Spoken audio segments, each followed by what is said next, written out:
वो famous personality जिन्हें superstar राजकुमार ने सरेआम बेइज्जत किया था। एक ऐसा अभिनेता जिसकी चाल ढाल थी शेरों जैसी, मस्त बोल अंदाज था और आवाज रौबदार थी। एक ऐसा अभिनेता जो अभिनय में तो दमदार था लेकिन उस इंडस्ट्री का सबसे ज्यादा मुंहफट और अक्कड़ कहा जाता था। शानदार डायलॉग डिलीवरी और दमदार डायलॉग के लिए अभिनेता पूरी इंडस्ट्री में मशहूर थे। लेकिन क्या आप जानते हैं, फिल्म हिट हो या फ्लॉप, वो हर फिल्म के बाद अपनी फीस बढ़ा दिया करते थे। क्या आपको पता है, ये अभिनेता इंडस्ट्री में सबकी बेइज्जती करने के लिए जाना जाता था। अमिताभ बच्चन हो चाहे सलमान खान, इन्होंने किसी को नहीं छोड़ा। और क्या आप जानते हैं, जिस दमदार आवाज पर इन्होंने बॉलीवुड पर राज किया, अंत समय उसी आवाज ने ही इनका साथ छोड़ दिया और ये इशारों में बात करने के मोहताज हो गए। कौन थे ये अभिनेता और क्यों ये बॉलीवुड में सबकी बेइज्जती किया करते थे, जानेंगे आज की वीडियो में। हम बात कर रहे हैं बॉलीवुड के बेताज बादशाह राजकुमार की। राजकुमार तीन बातों से बॉलीवुड में फेमस थे। एक अपने अक्खड़पन की वजह से, जो कभी भी किसी के भी सामने कुछ भी बोल देते और उनकी बेइज्जती कर दिया करते थे। दूसरा अपनी डायलॉग डिलीवरी की वजह से और तीसरा उनके जीने, चलने और बोलने के अंदाज के लिए। राजकुमार बॉलीवुड के उन अभिनेताओं में शुमार किए जाते हैं जिन्हें असीम शोहरत मिली। उनके द्वारा बोले गए डायलॉग आज भी जीवंत महसूस होते हैं और उनके द्वारा किया गया अभिनय बेजोड़ मालूम पड़ता है। इंडस्ट्री में यह बात बहुत मशहूर थी कि राजकुमार इंडस्ट्री में किसी को भी अपने साथी नहीं समझते थे।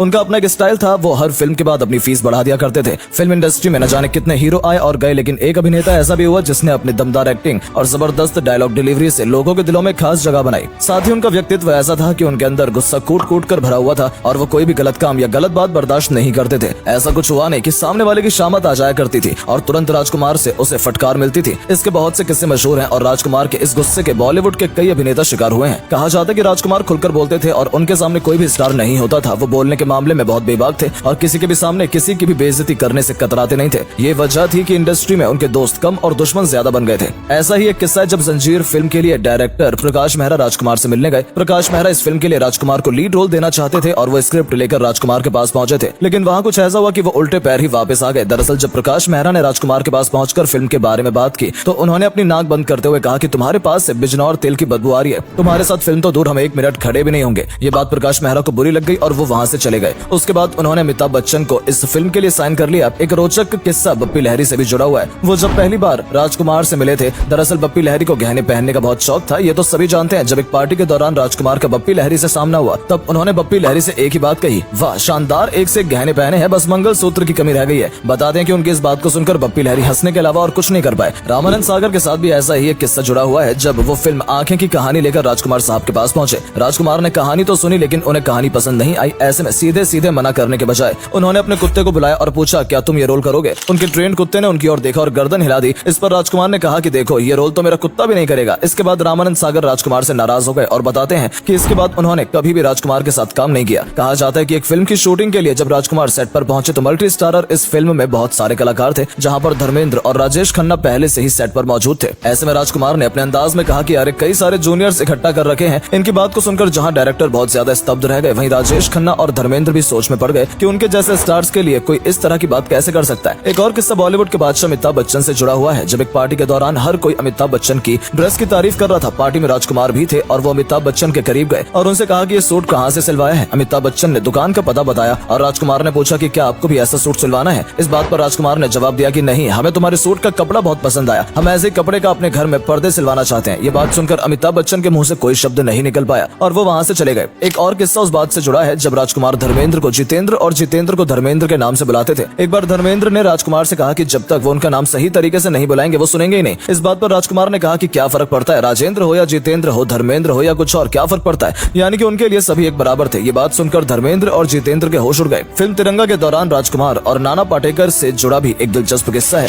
जब राजकुमार को पता चला कि फिल्म में नाना है तो उन्होंने फिल्म करने से साफ मना कर दिया और कहा कि उस जाहिल के साथ मैं काम नहीं करूंगा। हालांकि बाद में दोनों की ऐसी दोस्ती हुई कि दोनों एक दूसरे के घर आने जाने लगे। गोविंदा के साथ भी राजकुमार ने कसर नहीं छोड़ी और फिल्म जंगबाज के सेट पर उनकी भी खिल्ली उड़ा दी। गोविंदा घर से रंग बिरंगी शर्ट पहनकर आए थे जो कि बहुत ही रंगीन और स्टाइलिश थी। उन्हें देखकर तुरंत राजकुमार तारीफ करने लगे कि तुम्हारी शर्ट तो बहुत अच्छी है। गोविंदा ने तुरंत शर्ट उतारकर उन्हें दे दी। दूसरे दिन गोविंदा ने देखा कि राजकुमार ने उसी शर्ट का रुमाल बना दिया है और उससे अपनी नाक पहुंचे। राजकुमार ने अपनी बेबाकी का निशाना बॉलीवुड के भाई यानी कि सलमान खान को भी बनाया था। जब उनकी पहली फिल्म मैंने प्यार किया की सक्सेस पार्टी में राजकुमार पहुंचे थे, जब राजकुमार फिल्म के स्टार कास्ट से मिले और सभी से हाथ मिला रहे थे तो उन्होंने सलमान खान से भी हाथ मिलाया। सलमान खान ने उनसे हड़बड़ी में पूछ लिया कि आप कौन। तब बड़ी बेबाकी के साथ राजकुमार ने कहा कि बेटा अपने अब्बा से पूछ कर आओ कि हम कौन हैं। इसी तरह राजकुमार से जुड़े कई किस्से हैं जो उनके जिद्दी, अड़ियल और बेबाक स्वभाव को दर्शाते हैं। उनके बोल अक्सर अभिनेताओं से लेकर डायरेक्टर तक को चुप जाया करते थे, लेकिन फिर भी वो एक नेक दिल इंसान थे और जरूरत पड़ने पर सबकी मदद के लिए हमेशा तैयार रहते थे। राजकुमार के करीबी लोग बताते हैं कि वो सीधे और साफ दिल के इंसान थे जो ना कभी किसी की चाटुकारिता करते थे और न ही अपने फायदे के लिए कभी झूठ बोलते थे। जिसके लिए जो दिल में होता है उनकी जुबान से भी वही निकलता था। बताया जाता है कि आखिरी दिनों में उन्हें कैंसर हो गया था और वो पूरी तरह से बीमार हो गए थे। हालात ये हुए कि उनकी आवाज लगभग चली गई थी और उनकी किसी बात को सुनने के लिए उनके बिल्कुल करीब जाना पड़ता था। ऐसी हालत में जब एक बार किसी ने उनसे उनकी बीमारी के बारे में पूछा तो उन्होंने अपने अंदाज में कहा कि जानी हमें भला कौन सा रोग हो सकता है, क्योंकि वो नहीं चाहते थे कि दुनिया को उनकी हालत के बारे में पता चले। इसीलिए वो बिल्कुल अकेला जीवन गुजारने लगे थे। उनकी कीमोथेरेपी हुई और बहुत इलाज कराया गया, लेकिन सब बेकार साबित हुआ। उनके गले के ऑर्ट्स खराब हो चुके थे। फिर उन्होंने एक दिन अपनी पत्नी और बच्चों को बुलाया और धीमी आवाज में कहा कि मैं नहीं चाहता कि मेरी मौत के बाद कोई शोर शराबा और तमाशा हो, इसलिए आप लोग सिर्फ परिवार को ही इसमें शामिल करेंगे और सारे संस्कार संपन्न होने के बाद ही इसकी जानकारी बाहर की दुनिया को दी जाए। उनको एक शेर बहुत पसंद था जो अक्सर दोहराया करते थे, जिंदगी चलते कटी कंधों पर आया कब्र तक, 4 कदम के वास्ते गैरों का एहसान हो गया। और इसी अंदाज में राजकुमार बिना किसी का एहसान लिए इस दुनिया से चले गए।